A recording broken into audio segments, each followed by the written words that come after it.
Daha geriye alıp şey yapabilir misiniz? Bir öbür kameraya bakalım abi de. Evet. Geri alalım.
Ali cama attıktan sonra.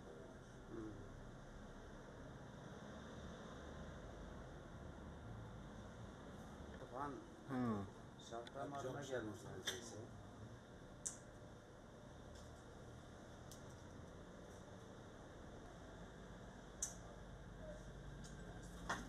Şu ben diğer kameraların açısına da bakayım kardeşim. Tamam, bir ara. Kameranın açısına bakalım. En son şu şeyi çekelim.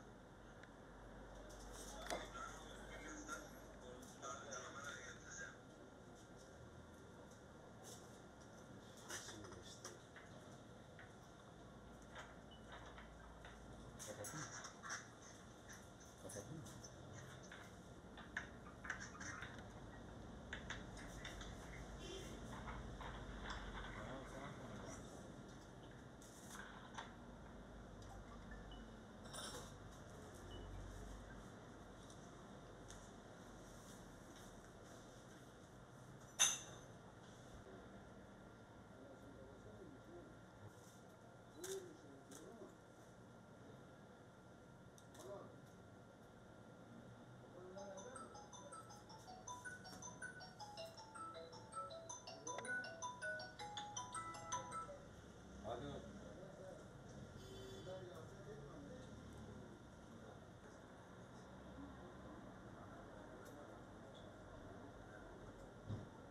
Daha yeni alıyorlar çocuğu yerden.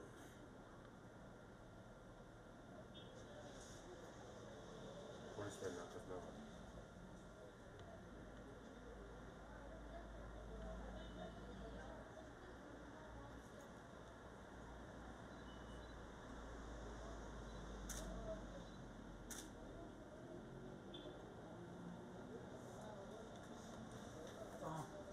Ben iş yeri sahibinin amcasıyım.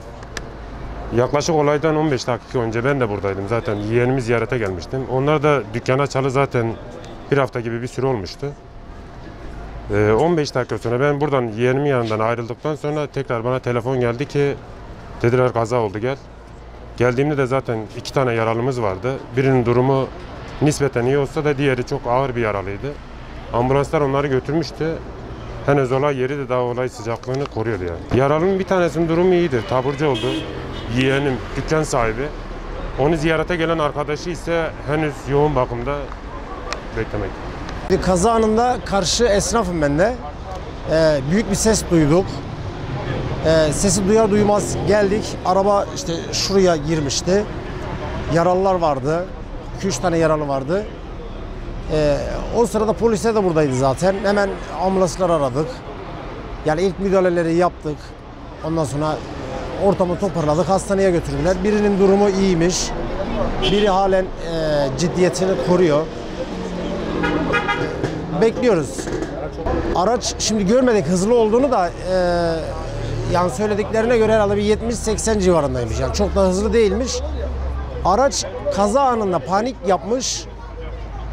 Yani o esnada dükkanın önünde herhangi bir aracın olmaması da dezavantaj.